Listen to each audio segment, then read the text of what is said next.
I keep going back to this, starting with the right foundation, and I don't think it needs to be polished. I mean, I think a lot of people listening think like if you're going to start a business, you have to have the perfect logo. Yeah. You have to have all your financing in line. You have to have a business plan. I mean, the few things you didn't hear Jeremy talk about was really any of those things. I mean, he got a box of business cards because that's probably what people told him he had to do. But like the real about it is just be willing to learn and be willing to listen for opportunities. And when there is an opportunity, don't be lazy about it. Strike. And take criticism well. Be coachable.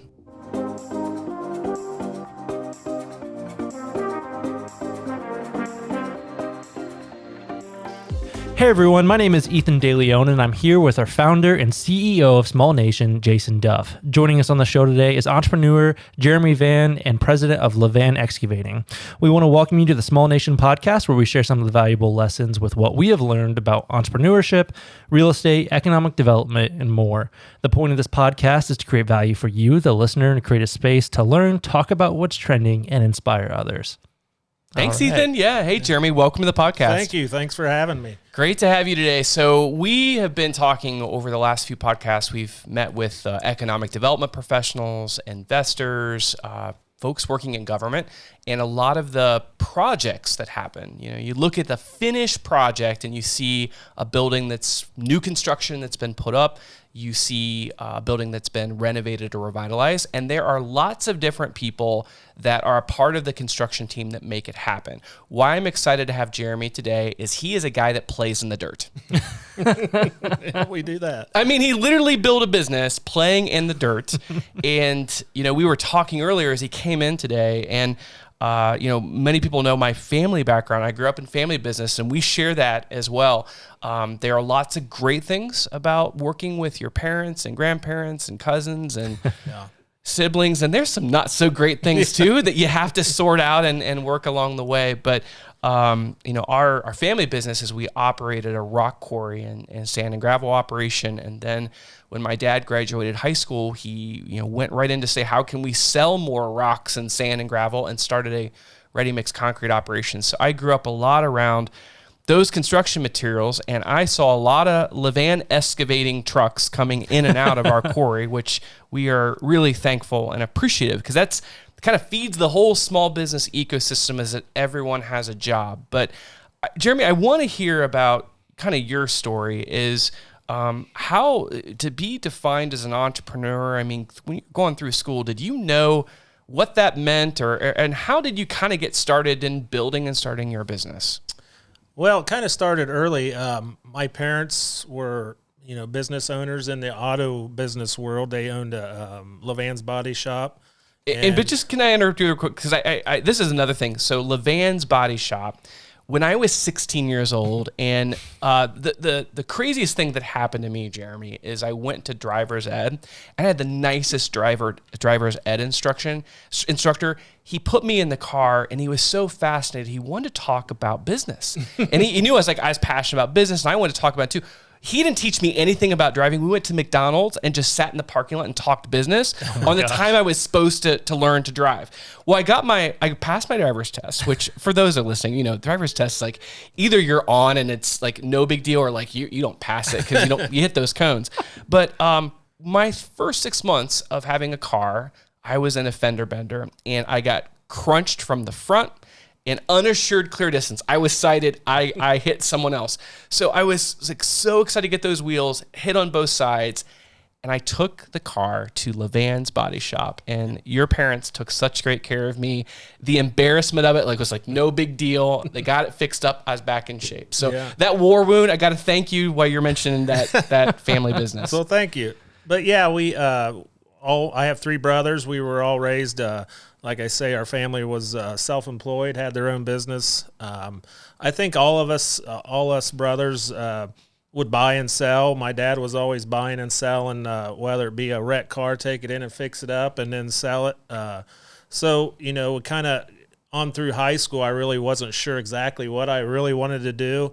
I had thought about the military. My dad had a pond beside it, and at the time when I was, I think, a junior, senior, we pushed out all the muck out of the pond, and that was my first really of running a bulldozer, bobcat, and I thought, this is pretty cool. So I thought about the military again in a division called the Seabees in the Navy, but I talked to one of the recruitment officers, and back then, I don't know if they can now, but they couldn't guarantee you where you would be placed in the military. You could be a cook, or you could be, and I knew I wanted to do, at least at that time, I didn't even know what heavy machinery business was or excavating. So a group of buddies of mine our senior year decided, well, we don't know what we want to do, so let's go out and do the wheat harvest. We were all in FFA at school. We heard that you can go with a group of buddies. You can go out and run combines and tractors and get paid to do it. So we went to Texas, and we was going to follow the wheat harvest up to Canada. So my graduation day, when we had our graduation party, I had to leave early and catch a flight out to Texas. So flew out there, lasted 3 days, and got fired. So wow, what an experience! So yeah, I damaged a combine, and the owner basically told me, "Get out, you're done." And did that hurt the ego a little bit? Yeah, because out of high school. I think reality set in. I'm going home, and I got to figure out what I'm going to do for a living. So I remember talking to my dad when I was out there saying, can you find me an old backhoe? Can you talk to the banks or something and try to get me a loan or a back then they called them notes. Some people called them notes to get an old backhoe and a single axle dump truck. So he had one lined up that he saw on an auction. And when I got home, we went and got it, and he allowed me to set up camp right beside the body shop, so in a gravel parking lot. So I knocked on doors. I think like every business owner, I went and got business cards made up. Yeah. Do you feel official? Like, was that the moment? Like, I have gotten my business cards. Yeah.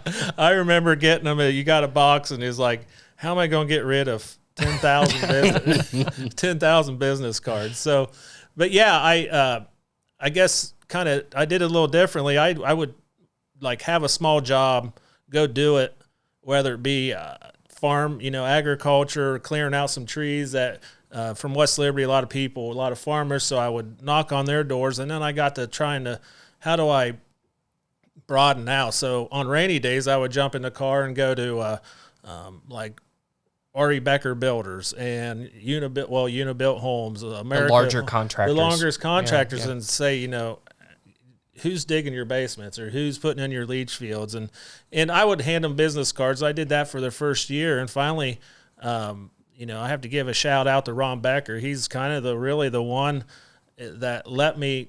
I've done hundreds of septic systems, maybe 1,000, dug basements for him. And that kind of got me going. You mentioned people like Ron that took a risk on you. Yeah.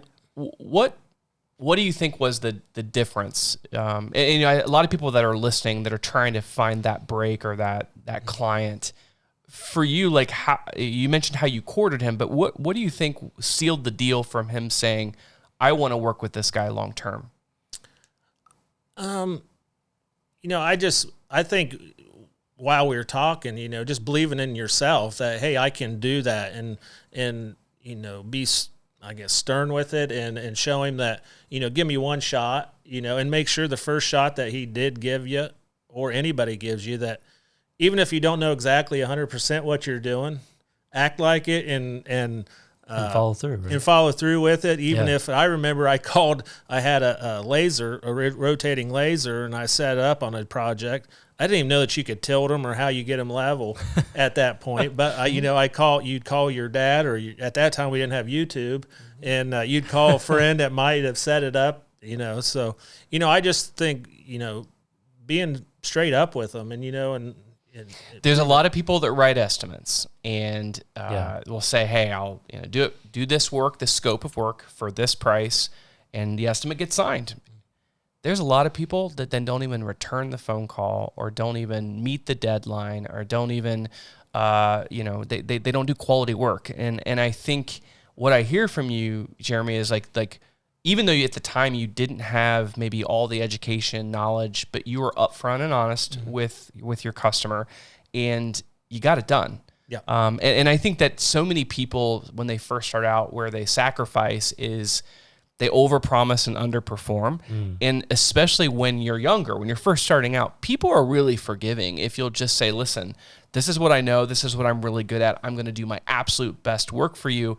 And then, give me feedback. Like, how am I doing? And if there's something you don't like, let me know now. Don't wait till the project's over.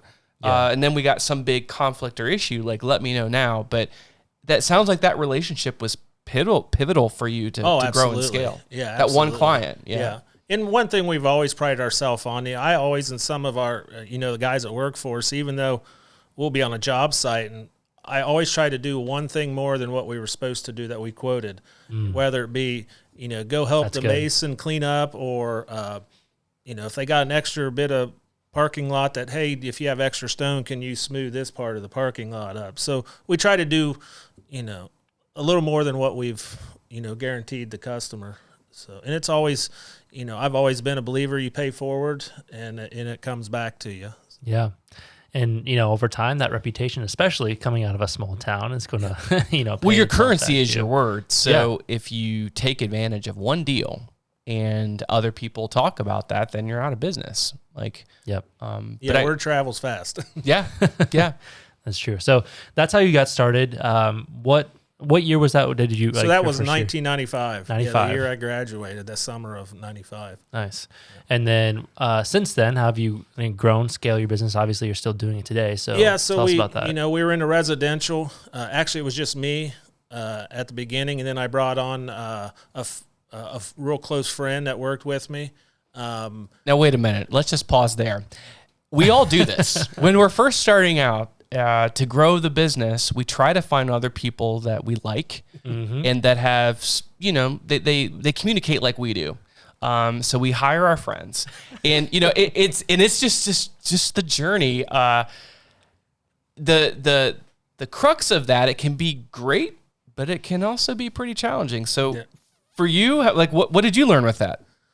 Well, I've had plenty of ups and downs, The war stories, right? Yeah. I mean, we're on talking terms, and there's no bad blood. It's just I try to stay away from friends and family nowadays. It's always I don't know if you would call it jealousy, but there's always tension there. I think the pros of it, and I'd love to hear your thoughts on this, Jeremy. The pros of it are, in starting out, you know what you're going to get because you know the person, and you kind of can dream a little bit with them, because I think that's a real important when you're starting your business. You want to find people that buy into your vision, your dream, your idea, and then as you're doing that work, I think where the friction starts to happen is there a business partnership? So is this person just an employee? Are they a partner? And then what are their visions and values?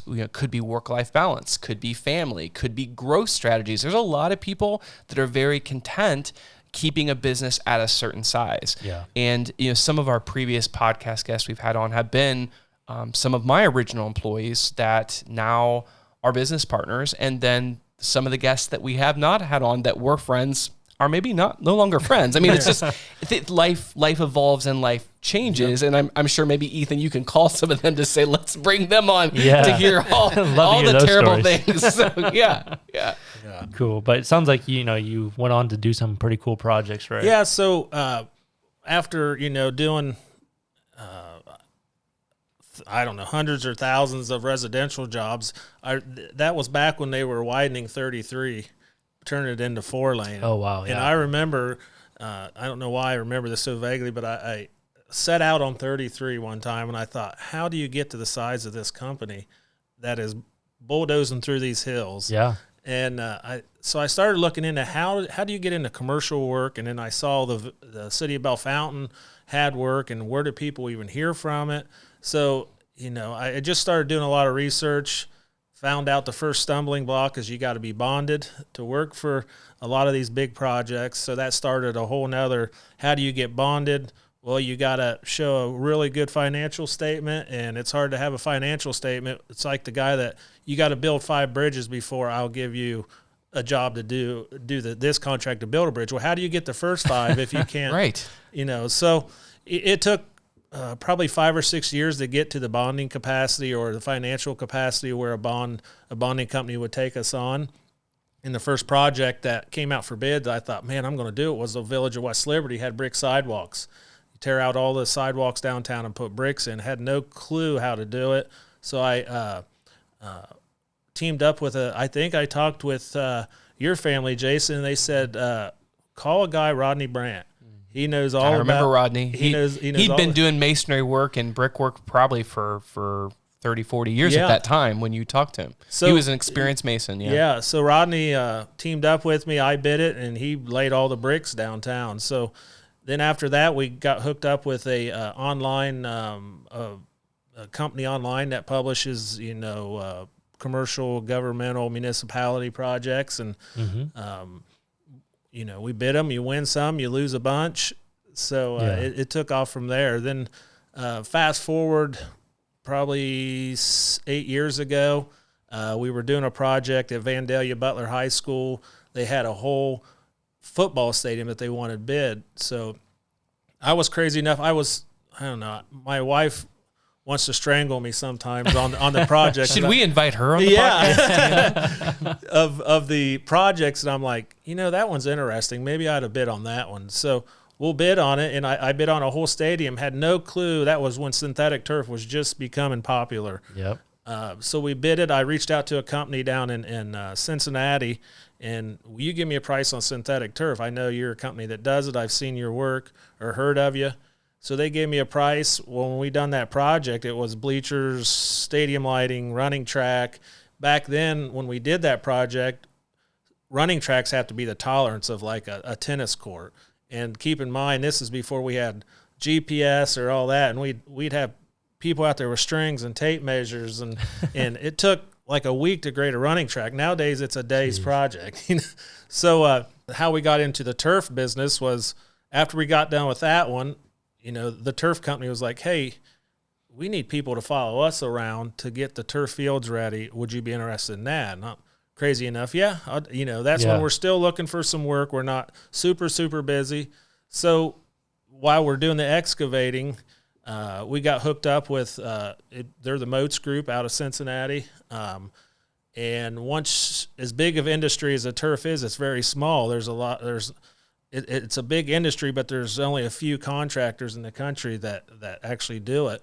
And so we started bidding turf projects with them, and our next one was all the way from Vandalia all the way to Hartford, Connecticut. So it was like, I didn't know if I wanted to chew off leaving West Liberty and going a day away for, 12-hour trip.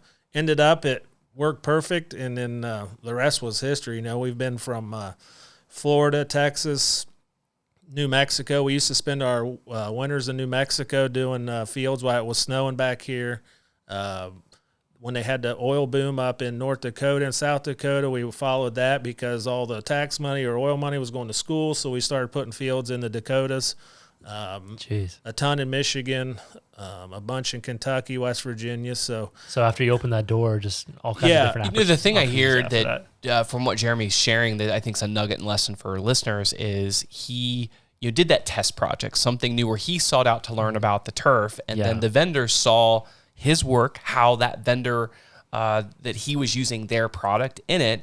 And it led to saying, hey, we have a pipeline of deals, of leads, of opportunities for you in these other states. And I think for a lot of people, they start out being in a business that's like a commodity. Yeah. So there's a lot of excavators out there, right? Oh, a ton. And there's a guy with a backhoe and a truck.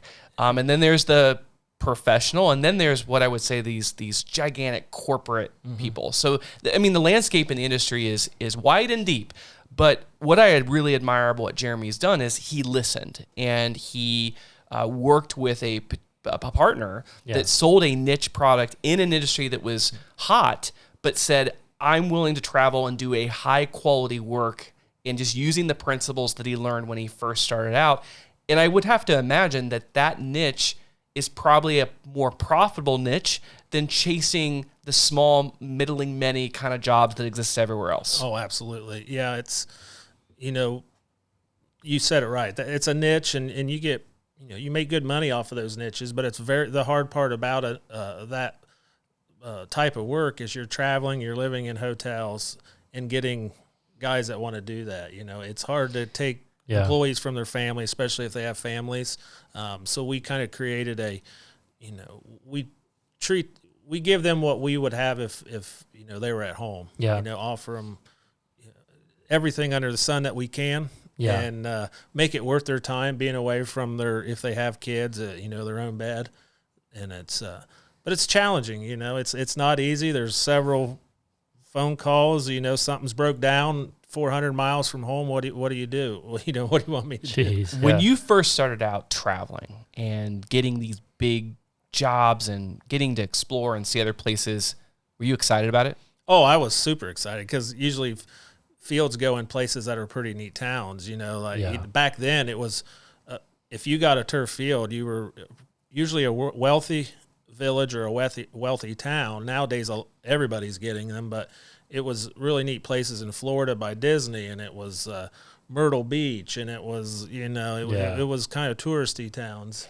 And I think one thing that I like to talk to people about is like how you think about life in your 20s versus your 30s. I kind of take it in decades, like 20s, 30s to 40s. But like a lot of those new business owners in their 20s, and I don't care what industry you put it in, it's like, I'm going to be a speaker, a motivational speaker, and I get to travel and get in get in the airplane, and like I'm going to sit and they're going to serve me a drink. Like I just love to hear people share that story. And then you actually kind of through your 30s get a little more seasoning in life, right?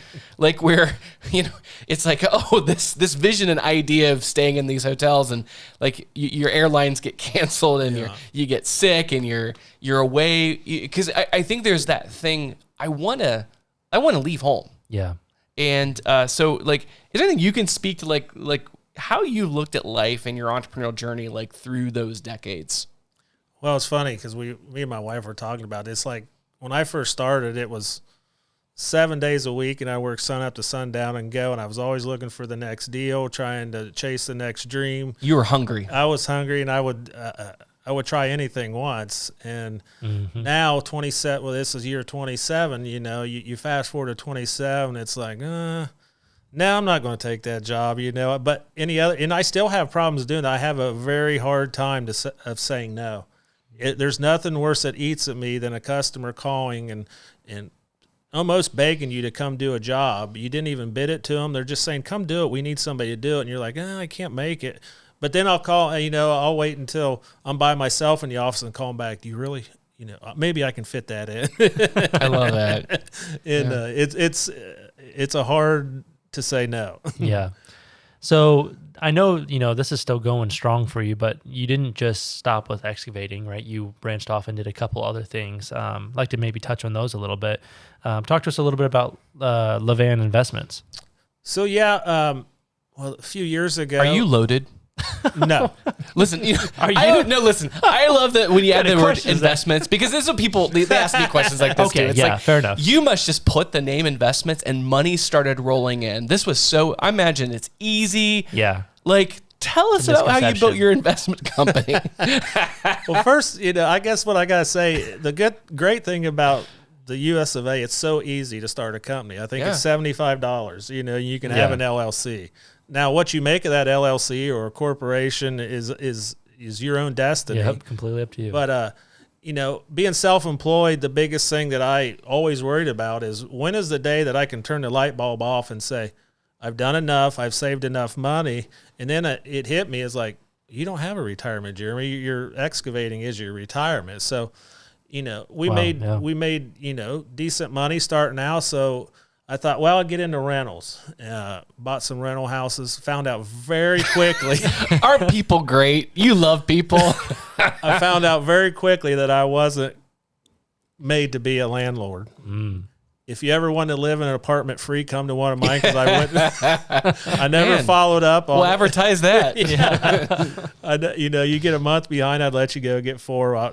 It's because your heart, you want to believe people. Yeah. And there are moments of humanity where like people are honest and good and just need a hand up, but there's unfortunately a lot of people that don't tell the truth and take advantage of situations too. Yeah. So I guess the best money I made with those is the day I sold them, Mm-hmm. Yeah. I sold them, and then, some land came available on Main Street, and I've always been told from a lot of friends and people that I listen to is like the best investment you can make is real estate. I've tried the stock market. I've tried grain futures. I've tried just about every investment, oil wells. And the best one that I found was, dirt. Yeah. Real physical assets, like a ground. Yep. Okay. So we would buy it, or, I would buy like the corner of Main Street, and then just so happened Casey's came to town and said, "Hey, we like your piece of land." And that was our first deal. And I was like, nice. Wow, this is pretty fun. And just to give a little color to that, it took acquiring like a few parcels, right? Correct. So, this is, I think, the strategy that Jeremy, took from his excavating business is that you work on property. There are property lines, there's zoning, there's utility infrastructure. There's things underneath the dirt.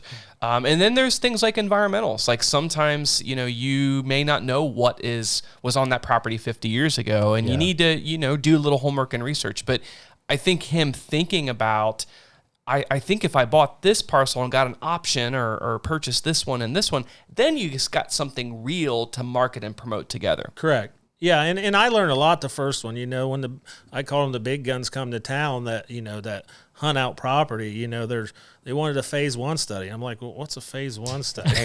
I'm like, okay, do a phase 1 study on that land, and then it just snowballs. And then after I got through the first transaction of that property, it's like, okay, now I know what they're looking for, what intersections they're looking for, what they like to see in car counts, and so that led into buying some other property in town that I always thought that Bell Fountain had sat stagnant for a long time, and it was just a matter of time before something's going to take off. And so we bought some land out on 179. I always had a vision of putting in a housing development. I thought nobody better but the guy that's got the equipment to do it. I never had the vision of building the houses, so I thought, well, we'll put in streets, started a street, and that took off. So, we've since then sold all the lots in the first phase, so we're ready to start phase 2. And for those listening, well, we need more housing, and so thank you for making that investment. But if you think about it, it's buying a piece of land and then surveying and platting it out from a large piece to a small piece, and then being able to market that these lots can be sold to build your own home. The same thing can be true for industrial ground, like if build your own industrial building or commercial building. But what it takes is the infrastructure. So you need gas, electric, water, sewer, that kind of stuff. And I think what's great of how Jeremy's integrating his investment strategy, it's taking what his core skills and core business and being able to use that to develop the land. And I just imagine probably if you sell the lot to them that you have developed, and you got your fixed cost of the real estate and the improvements that you've made, and you want to sell the property for more, so that's your profit. But I imagine that home builder is also going to need a foundation dug, maybe a swimming pool. So it leads to other types of business opportunities for you too. Yeah, everyone back there takes a basement or a crawl space, but the crazy thing is that we were so busy during all that going on. That was I put the subdivision as a kind of a side thing, hobby at first. I'll do it when I have time, but then it kind of took off faster than what we thought. And the home builders were building back there, and they wanted to know, well, I'm sure you want to dig the basement, don't you? And I was like, really, I don't. Because you're that busy. Yeah, that's that a busy. Great thing. And you get to the point where you have overhead that's more than what the basement costs by the time I move in there. So, that's when we would kind of give them names of people in the area that, hey, call this guy, and he can help you out. So we try to push business that is really not justifiable for us to do, that I shouldn't say is too small, because I hate saying any job's too small, but one that we can't be profitable at, we'll give to, local contractors or push them that way, or at least give the name and number. I think the nugget with that is build your referral network, because if you give referrals and leads to other people, that reciprocates back to you too. Let's riff on that real quick. How would you imagine, starting to build that network? Think back to, I'm looking at both of you guys. In your Rolodex, if you think in the scheme of construction and development, kind of share who are some of the partners that you refer business back and forth. You have to say names, but it could be different industries or we use concrete's a big one we use. There's a local guy in town that we use. Alexander Concrete. We use him a lot. Gary's great. He does all of our concrete work. There's we use, of course, we rent porta-johns. You need people that do our directional boring. Everyone needs a porta-john vendor. Yeah, porta-john. You don't have that one. You ask your guys. Exactly. I used to be too cheap to even get them on job sites, and now they order them themselves. Did you give them a bucket? Say, here's a bucket. I'm like, save the $150, man. Yeah, that's funny. But no, there's a lot of vendors that we use. Asphalt's another big one we use. So it's mainly just from jobs that you've worked with other people, right? And you work, have a good experience through the early years. You figure out, no, I'm not having him back. You know? And you be loyal. I've always been the type, with our subs that you can use my stuff. And they let us use their stuff, and you bond a relationship, and they'll bend over backwards. They'll tell a customer they can't. They're going to have to push their job a little bit to get to you, because they know that, what they're coming into and how easy we are to work with, not just being me, but, the whole company.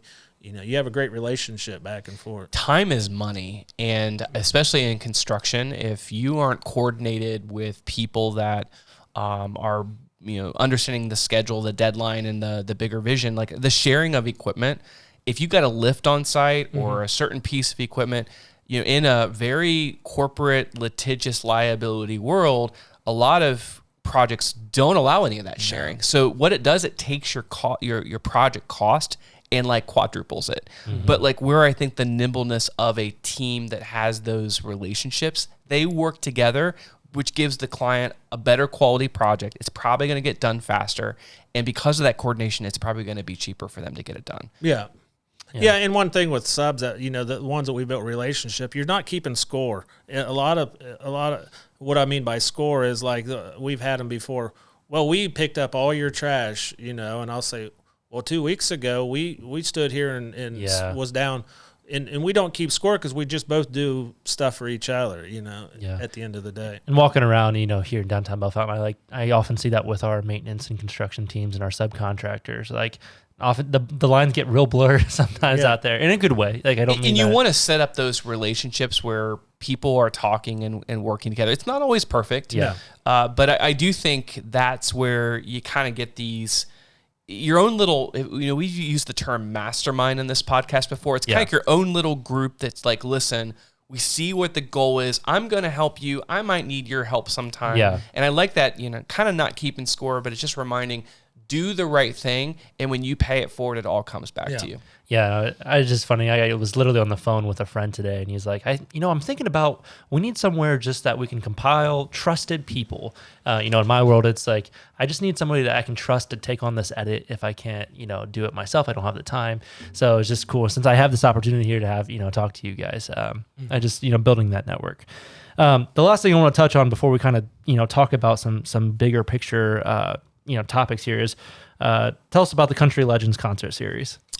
How did you get into that? Country music? It goes from excavating to investments to develop, and now country music star? No, far from that. Okay. I always wanted to know how to play an instrument, but I don't have a music. That was the whole reason I asked you on the podcast, man. I thought you were going to sing us a little. These mics are really great for that, too. Yeah. I don't have a music bone in my body. No, it's... So it kind of, I've always had a thing. I love going to concerts, and I always went to country concert, and I always thought something needs to happen around Logan County.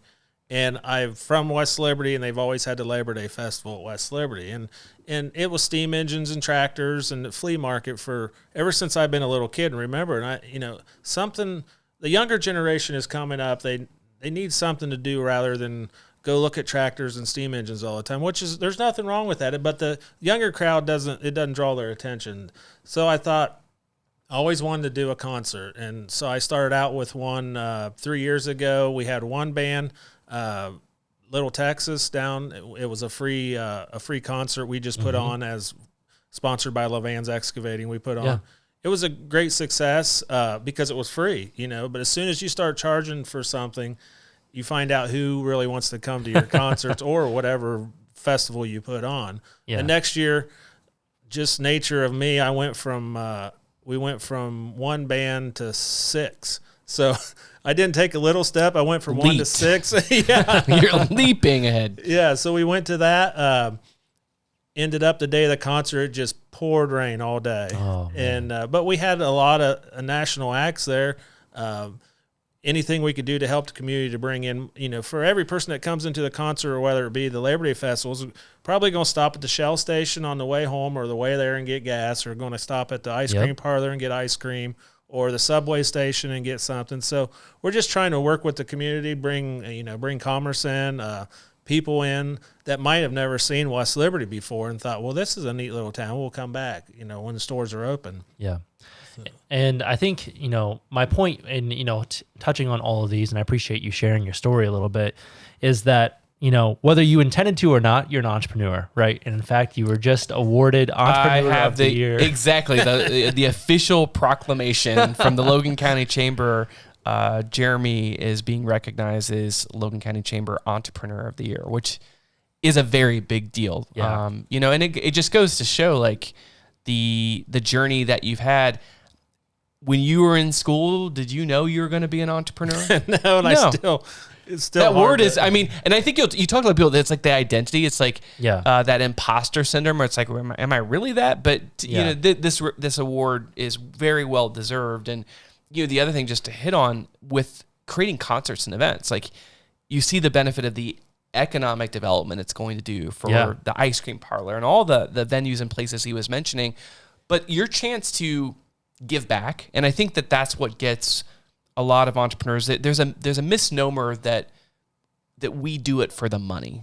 Mm-hmm. And in money and energy is a currency, but I think what I hear and what I learned from Jeremy, and I think it's a story that is a lot of other great, gifted, talented entrepreneurs, especially in small towns, is that their purpose in making money is what can they do to leave a positive influence. Yeah. And if I was wealthy, it'd be scary because I'm a giver, so I would probably give everything away. Mm-hmm.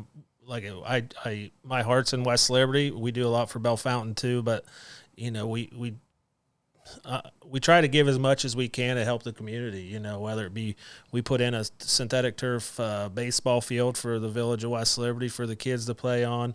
A team got together and put the splash pad in. So, we always try to, whether it be monetarily or, helping out with doing free services or whatever we can do. I'm always, like I said, pay forward and And those are the obvious things, but even the things that you're making money on, building the housing development, like what do our communities need a lot of right now? On a national issue, and I think that's for the government folks that are listening, is the economics problem is really what the issue is with housing, is to put in a new development, the amount of cost of that infrastructure for, putting in the water and the sewer, and then the tap-in fees that in some communities to bring that stuff to your property or facility can be very high. And then the real estate taxes start. Once those properties are typically developed, and I think that's the kind of thing that we on the private side are trying to share. Hey, community, I know you need more housing. Let's figure out how to make the numbers and the metrics work so other people will want to sacrifice their risk, their talent, their time to start more housing developments. Yeah, and one thing I've always, being a business owner, not everything you do makes money. Not a lot of things we do cost us a lot of money, but I think it's just having the guts to take a chance. There's been a lot of things I've failed at and probably will be a lot more that I fail at, but I've never been afraid of failure. That's probably the best lesson I've learned is the times I fell down. You get back up. There's so much opportunity, whether it be in excavating or tomorrow I get into selling, encyclopedias. You can make $1 at anything if you put your time to it. That guy in Texas that fired you on the first day, you almost really want to call him and thank him. Yeah, actually, I never thought of it that way. Yeah, I mean, and I think that's the thing. I talk to folks, if you think of sports analogies or whatever you're competing in, like if you didn't get that trophy or you didn't get first or second place, like it's those people's that I'm actually more interested in knowing what their journey is to then work hard to win. Yeah. Because, a lot of the folks, when they were always the top of their class, always the best athlete, like is stuff that came natural and easy to them. Sometimes they hit that point in life where they got stuck. Mm-hmm. And I like the attitude. I'm always hungry and I'm always wanting to, figure out the next thing and the next iteration, and we're seeing that all through your DNA. So yeah, and for anyone listening, you have an idea or you want to start a business. Like what I like about your story, Jeremy, is that you just did the next thing, right? That was in front of you, right? Like you got fired from that job, so you needed something to do. So you got started. You started working, right? And then you started doing residential. And then when you outgrew that, then you moved on to commercial and then stadiums and then started your next business. And, that's how you became the entrepreneur, and you did it sustainable too. So I don't know if there's anything you want to say to listeners, entrepreneurs, that the other thing is you have a family, right? You have a wife and how many kids? And 2 children, 14 and She hasn't 16. got rid of you yet, so you're doing something right. Well, I was told if I open up one more LLC, she's done. One more, out. So, but I'm sure that wasn't always easy as you're going about your different business ventures and stuff. I don't know. What would you say to someone listening? I have a family, like the balance between sustainability and pursuing this next idea. Yeah, I'm probably a poor person to ask that because my family has sacrificed a lot, which a lot of small business owners do. There are several, every Saturday and Sunday I spend time in the office or out in the field. But, I've always been, I was raised with a family of workers. So I learned that from my dad that, he might not have been at every ball game, but I knew they loved us. And we talk to our kids that, dad and mom might not be there all the time, but, we're trying to do what's best for you.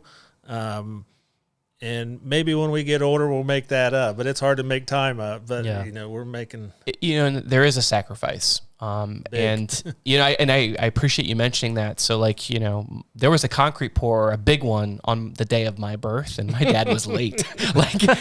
My mom reminds him of that, but like that was, it all worked out. And I think that's the thing where it's the benefit of that is I grew up around parents and grandparents that was what we knew. Like we worked together, and there's a lot of great memories and experiences. And truthfully, the reason why I'm doing the work I'm doing today is because I was surrounded with that.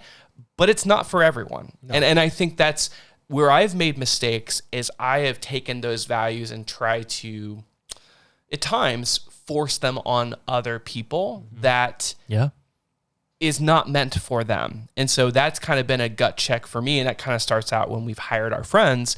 Like, it's what we know. So we assume that, well, you should definitely want to work 80 hours a week because that's what you do to get ahead. Where Jason, you just have a bad addiction. Well, and truthfully, the word addiction is probably appropriate. Yeah. It's what we do. I work generates dopamine for me, and probably maybe does for you too. So like, but I'm self-aware, and I think the other thing is finding a significant other that knows and creates boundaries. If they really love and care about you, they'll create boundaries with that, and they'll call you on your own shit. Yeah. I mean, because in my head, I can sell, I can condense that. Well, no, this is what I got to do. No, you need someone that's like, this is the line where we're going to draw it. And I like that. No more LLCs. He's done. He's been cut off. She didn't say nothing about corporations or nothing like that. I like that. Loophole. I like that. No, that's great. Yeah, thank you so much for just being on, sharing your story. Congratulations on the award. Thank you. Thank you. I think by the time this podcast has come out, it's probably old news, but it's fresh here. So, and good luck with your next ventures and stuff. What were some of the professional development resources, such as books, podcasts, courses, etc., that maybe helped you along your journey? Well, starting out, it was actually, I would go, like, I don't know if you call it mentor or watch others how they were doing. I would actually visit job sites after hours and just walk around and look at how did they do that, because I got one coming up, I need to do that. And then that was rip and duplicate, right? Yeah. So, and then, moving forward, it was like, the creation of YouTube came on, you know, and if I got paid for every hour I've watched YouTube, I wouldn't need to be sitting here right now. So, I've learned a lot off of YouTube. The technology has changed so much since, who would think technology would change in moving dirt, but it's changed so much since the start. I've had to learn. I wish I would have taken more computer or IT stuff when I was younger and when I said I didn't need it, but now everything's running off of, satellites. So I've had to learn all that. We brought in, we got a civil engineering office now, which is a huge help. It's irreplaceable to have somebody like that, that can navigate you through those waters. But, it's just, I listen to podcasts, I listen to other business people, but I have not yet found a podcast that has to do with dirt work. I've looked everywhere. We have an idea for you. You should, seriously, honestly, start that. Well, I've thought of that too, and I'm like, when do I have time to do that? I said the same thing. And, we now today, so I think we have dropped live, we're episode 7 or episode 8. 10 today. 10. Well, so we're and just to share transparently, and I appreciate the listeners that are listening. It is getting an evolution and we seem to get better, stronger, and get more practice at this. But the number of conversations that people come up to me, just like you said, coming in to say, I have listened to that podcast and I learned this and I benefited from this.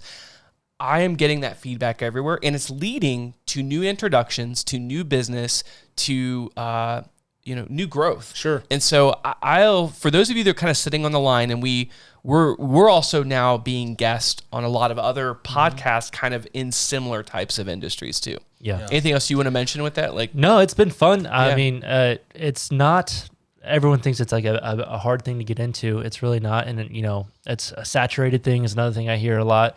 No one's got your voice, right? No. And especially for you, that's a niche you got. And everybody's got different interests. Yeah, exactly. So what's your favorite podcast? Besides the Small Nation podcast, of course. What's your favorite podcast? Probably Trey Gowdy. I listen to him. Yeah. He puts one out every Thursday. Yeah. And I've always liked listening to him. And he's real. Yeah. So. That's the whole key. No matter what political side, what business side, where you're from, like finding someone that's authentic and has a voice, that's what matters with this. Yeah, absolutely. And for our listeners, if you have been listening from the beginning, thanks for bearing with us as we just try to figure all this out. Thank you for bearing with us since you listened.